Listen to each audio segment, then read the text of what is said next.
بادشاہ کا اعلان ہوا، جس نے آج کے بعد قرآن کو اللہ کا کلام کہا یا لکھا گردن اڑا دی جائے گی۔ بڑے بڑے محدثین علماء شہید کر دیے گئے۔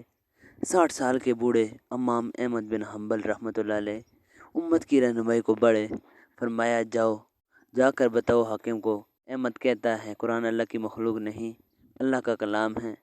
دربار میں پیشی ہوئی، بہت ڈرایا گیا، امام کا استقلال نہ ٹوٹا۔ مامون الرشید مر گیا، اس کا بھائی معتصم حاکم بنا۔ امام کو 60 کوڑوں کی سزا سنا دی گئی۔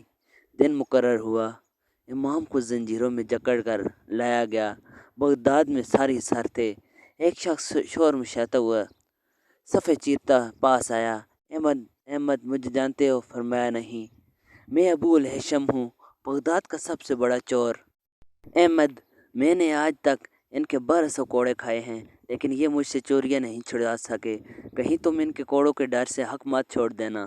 امام، میں نے اگر چوریاں چھوڑیں تو صرف میرے بچے بھوک سے تڑپیں گے، لیکن اگر تم نے حق چھپایا تو امت برباد ہو جائے گی۔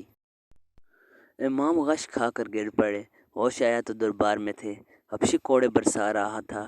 30 کوڑے ہوئے۔ معتصم نے کہا، امام کہیے۔ آپ نے فرمایا، میں مر سکتا ہوں لیکن محمد صلی اللہ علیہ وآلہ وسلم کے دین میں رتی برابر تبدیلی برداشت نہیں کر سکتا۔ پھر سے کوڑے برسنے لگے۔ ایک وزیر کو ترس آیا، امام ایک مرتبہ میرے کان میں چپکے سے کہہ دیے قرآن کلام نہیں مخلوق ہے، میں بادشاہ سے سفارش کروں گا۔ امام نے فرمایا، تو میرے کان میں کہہ دے قرآن مخلوق نہیں اللہ کا کلام ہے، قیامت میں رب سے میں تیری سفارش کروں گا۔ 28 ماہ کے قریب قید و بند اور کوڑوں کی سختیاں جھیلی، آخر تنگ آ کر حکومت نے آپ کو رہا کر دیا۔ اس آزمائش کے بعد 21 سال تک زندہ رہے۔ تو اس چینل کو سبسکرائب کریں، ویڈیو آپ کو اچھی لگے تو اس کو لائک کریں اور دوستوں کے ساتھ بھی ضرور شیئر کریے گا۔